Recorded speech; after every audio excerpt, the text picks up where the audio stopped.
नमस्कार, जय हिंद दोस्तों। साथियों, संघर्ष प्रगति का आमंत्रण है और जो इसे स्वीकार करता है उसका जीवन निखर जाता है।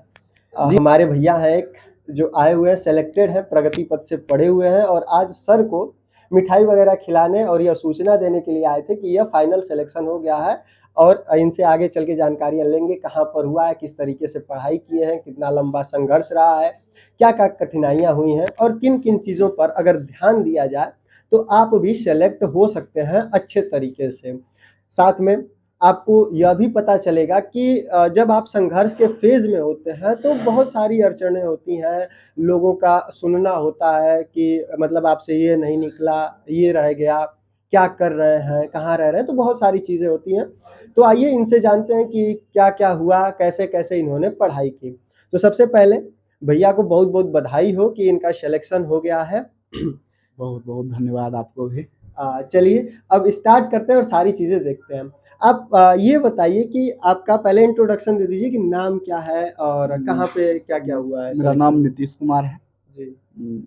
घर मेरा बेगूसराय जिला पड़ता है, यहीं हुँ। पटना में रह के पढ़ाई करते थे। हुँ। सर से एलपी का तैयारी पूरा किए थे, पूरा कोर्स सर के पास से हम किए थे। अभी मेरा सिलेक्शन आरआरबी मुंबई से हो गया है, फाइनल सिलेक्शन हो गया है। अच्छा, अब आप ये बताइए कि मतलब आपका कितना नंबर था, कट ऑफ कितना था और आपका ट्रेड कौन-सा था और उसमें कितना नंबर था? सबसे पहले तो मैं ट्रेड के बारे में बता दूँ। ट्रेड मेरा डीजल मैकेनिक था। हुँ। उसमें हमको 30 नंबर था। उसके बाद पार्ट ए में जो 100 नंबर का था उसमें 89 मेरा था। कट ऑफ सेंट्रल रीजन का, मुंबई में सेंट्रल का सीआर का सबसे ज़्यादा, जनरल का कट ऑफ 79 गया था, मेरा 89 था। इतना मेरा मार्क्स था। अच्छा। अच्छा, अभी जब बाहर हम लोग बैठ के ऑफ कैमरा बात कर रहे थे तो भैया से मैंने एक चीज़ पूछा था कि आपका ट्रेड कौन-सा था, ठीक है? तो इन्होंने बहुत ही इंटरेस्टिंग चीज़ बताई थी कि किस तरीके से इन्होंने ट्रेड को मतलब ट्रेड लिया था। मतलब कि ये ट्रेड करने वाले नहीं थे, ये आईटीआई करने वाले ही नहीं थे और सोचिए आज उसी आईटीआई ने इनको नौकरी दिला दी और वो भी गवर्नमेंट 1 नंबर की एलपी, जिसके लिए कितने लोग भीड़ में लगे हुए हैं। तो वो कहानी मैं चाहूँगा कि एक बार भैया आप लोग को भी बताएँ जिससे कि मतलब अगर आपको कोई अगर अपॉर्च्युनिटी मिल रही है कि हाँ, आप इसको कर लीजिए, तो आपको कर लेना चाहिए, उसको छोड़ना नहीं चाहिए। ये आपको सीखने को उससे ज़रूर मिलेगा। तो भैया एक बार वो कहानी फिर से बता दीजिए। मैंने 10th का एग्ज़ाम दिया, रिज़ल्ट आया, उसके बाद उस टाइम लोग आईटीआई पॉलिटेक्निक का फॉर्म सब लड़का डालता है, हम भी डाल दिए। हुँ। मेरा सरकारी से हो गया, अच्छा। हम क्वालीफाई कर गए। तो हम हाँ। करना आईटीआई करना नहीं चाह रहे थे, हमको इंटर करना था।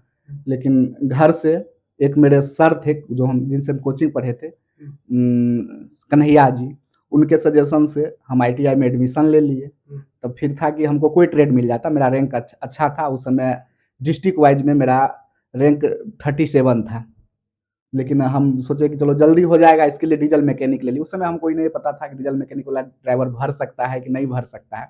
बस ये था कि गार्जियन का बात भी रह जाए, हाँ। आईटीआई भी हो जाए और मेरा हम जल्दी से समय भी ना हाँ, समय खत्म भी मेरा ज़्यादा खत्म खर्च हो। नहीं हो। बस तो मतलब सोचिए कि जो जिस लड़के को ये नहीं पता था कि ये कर क्यों रहा है, कितने लोग जैसे हम लोग का है या फिर कितने अन्य बच्चे हैं, तो वो ये सोचकर ही आईटीआई करते हैं। वो या तो मतलब इलेक्ट्रीशियन बनते हैं या फिर फिटर वाला ट्रेड लेते हैं कि उनको ड्राइवर देना है। लेकिन इन्होंने डीज़ल मैकेनिक चूज़ किया, इसलिए चूज़ किया कि कम समय लगे और उसमें जो है कि घर वालों की भी बात रह जाए, इनका भी समय जो है कि कम लगे और आईटीआई की डिग्री भी इनके पास हो जाए और उसी के बदौलत आज जो है ये यहाँ पर सेलेक्ट हो गए हैं एएलपी। अच्छा, आप मुंबई में सेलेक्टेड है, अभी तो मान लीजिए फाइनल नहीं हुआ है कि कहाँ पर आपकी पोस्टिंग होगी। एक चीज़ और कि यहाँ पर जो है आप कब से रह रहे हैं और कितने मतलब कि लगभग एग्ज़ाम्स आपने दिए हैं अब तक? अब तक तो रेलवे का लगभग हम सारा एग्जाम दिए हैं, कोई वो इतना हमको काउंटिंग याद नहीं है इस आने मतलब पे। कब से आप जो है हम कि दे रहे हैं? 2016 से यहाँ रह रहे हैं, पटना रह रहे हैं। अच्छा। उसके बाद मेरा सिलेक्शन ग्रुप डी में भी हुआ था, हुँ। लेकिन दौड़ नहीं निकल पाया। हुँ। उसके बाद एनटीपीसी में टाइपिंग नहीं हो पाया था। अच्छा। इस बार भी मेरा एनटीपीसी में रिजल्ट है, अंडर ग्रेजुएट में भी है जिसका एग्ज़ाम 20 को है। ठीक है, अभी फ़िलहाल आप लोग को पता ही है कि एलपी में सिलेक्शन हो गया है मेरा। हुँ। तो मतलब भैया का संघर्ष लंबे समय से था और बहुत सारे एग्ज़ाम्स ये दे रहे थे, सेलेक्ट हो रहे थे, किन्हीं न किन्हीं कारणों से वो यहाँ पर छँट जा रहे थे। लेकिन फाइनली इस बार जो है इनका यहाँ पर एएलपी हो गया। अच्छा भैया, आप आते कहाँ से हैं, मतलब कहाँ से बिलोंग करते हैं, आपका घर कहाँ पर होगा? मेरा घर बेगूसराय जिला रामपुर घाट गांव पड़ता है, अच्छा। वहीं मेरा घर है। अच्छा। हम्म, और फैमिली बैकग्राउंड क्या है, मतलब कैसे परिवार, पापा क्या करते हैं या फिर इस तरीके? मेरे पापा किसान हैं। हम्म, मेरा छोटे भाई का सिलेक्शन पिछला एनटीपीसी में हो गया था। हम्म, उसके बाद हम अभी दो भाई हैं, हम्म, वो दोनों यहाँ रह रहे हैं। मेरी एक बहन है, वो भी जॉब में है, बिहार पुलिस में है। हम्म। उसके बाद अभी दोनों भाई रह रहे हैं, तो मेरा हो गया। मेरा बड़े वाले भाई अभी बचे हुए हैं, वो भी तैयारी कर रहे हैं यहीं रह के। अच्छा भैया, ये बताइए, जो साथी हमारे तैयारी करते हैं उनके लिए क्वेश्चन है, क्योंकि बहुत ज्यादा क्वेश्चन आता है।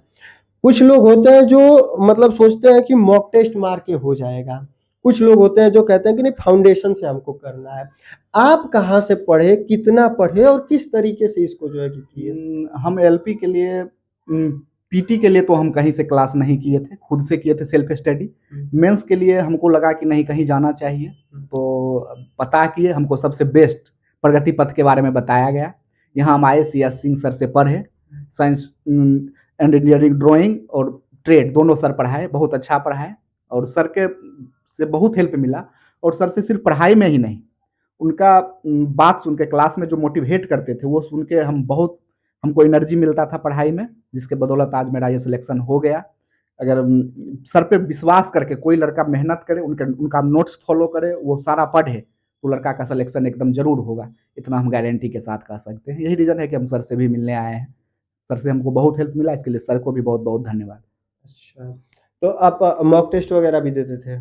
हम मॉक टेस्ट भी देते थे। तो उसका कितना लगभग रोल रहा है आपकी सिलेक्शन में, मॉक टेस्ट वगैरह बहुत का? अच्छा, बहुत अच्छा। उससे भी बहुत फायदा होगा आपको। क्या तैयारी है यहाँ पे, एकदम ऑथेंटिक वे में क्वेश्चन दिया जाएगा। ये नहीं कि कुछ से कुछ नहीं दे दिया जाएगा। ये नहीं कि आपको डराने के लिए कि इतना ऐसा इतना भारी क्वेश्चन पूछता है, आप मेरे पास पढ़ने हैं, ऐसा कुछ नहीं। जो एग्जाम में पूछता है वो दिया जाएगा आपको लेके। ठीक है, सर का एक ही बात कहना था हमेशा कि हल्का तो तुमको आता ही है, हम बल्कि ऐसा ही मात्रक नहीं पढ़ाएंगे। जो तुम्हारा सिलेक्शन करवाएगा, मेरिट बनवाएगा, वो चीज़ पढ़ाएंगे। अगर वो पढ़ना है और सर पे बिलीव है तो आपके पढ़िएगा, और नहीं आपको बल्कि ऐसा ही मात्रक पढ़ना है तो बहुत हैं, खुद भी पढ़ लीजिएगा, बुक में भी, और बहुत टीचर पढ़ा रहे हैं। जी, तो प्रगति पथ का यही रहता है कि अगर आपको पढ़ना है तो प्रगति पथ वही पढ़ाता है जो आपको सिलेक्शन दिलाएगा। ये नहीं पढ़ाता है कि जो सारे टीचर्स पढ़ाते हैं। सिलेक्शन वाली चीज़ सिर्फ प्रगति पथ पढ़ाता है। भीड़ बटोरना मकसद नहीं है, सिलेक्शन दिलाना मकसद होता है। ठीक है, बाकी आप क्या कहना चाहेंगे, जो भी हमें युवा, जो भी हमारे दोस्त हैं वो देख रहे हैं उनके लिए? सब एकदम अरेंज वे में, सही डायरेक्शन में तैयारी कीजिए, आराम से होगा। डरिए मत कि कौन क्या कह रहा है। हमको भी कुछ ज़्यादा दिन लगा, ऐसा नहीं है कि तुरंत हो गया। 2016 से पटना रह रहे हैं। बहुत लोग बहुत बात बोला, उसको नहीं सुनना है। आप अपना मन का सुनिए, आपको खुद लगेगा कि मेरा सिलेक्शन होगा कि नहीं होगा। ये आपका मन कह देता है आपको। जब जब तक विश्वास है कि मेरा हो जाएगा, कि सबसे अच्छा जानने वाला खुद इंसान होता है कि मेरा क्या पोजीशन है। अगर मान लीजिए रिजल्ट आ रहा है, कोई कोई रीजन से छंट रहे हैं, तो लगल रहिए, हो जाएगा। और नहीं, मान लीजिए बहुत ज़्यादा पीछा है, तो बहुत ज़्यादा मेहनत करने की जरूरत है, करना पड़ेगा। नहीं झूठे गार्जियन के ये कहिएगा कि आशा दिलाइएगा कि ये कारण से ये हो गया, क्वेश्चन आउट हो गया, एग्जाम में तबीयत नहीं ठीक था, तो ये एक बहाना है। बहाना नहीं कीजिए, हम तो कभी नहीं किए थे। और ना ये कहेंगे कि हम एकदम 14 घंटा 15 घंटा पढ़ते थे, नहीं, ऐसा कुछ नहीं था।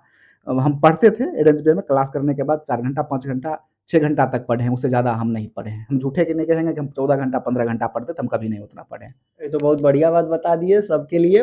तो समझ लीजिए, एकदम ही नहीं कि सब खाना-पीना, मोबाइल फ़ोन, मम्मी-पापा, घर-द्वार सब छोड़ देना है कि एकदम अब पढ़ना ही है। सिलेक्शन आपका तभी भी हो जाएगा। सिलेक्शन के लिए मेन है स्ट्रैटेजी बनाना, कि आप उस स्ट्रैटेजी के हिसाब से पढ़िए, जो आपको सिलेबस में पूछ रहा है उसके हिसाब से पढ़ना होगा, ठीक है? बाकी भैया का बहुत-बहुत धन्यवाद। इनको बहुत सारी बधाइयाँ हों फ्यूचर के लिए। और बाकी धन्यवाद आप सभी का। मिलते हैं अगले वीडियो में, तब तक के लिए जय हिंद, जय भारत।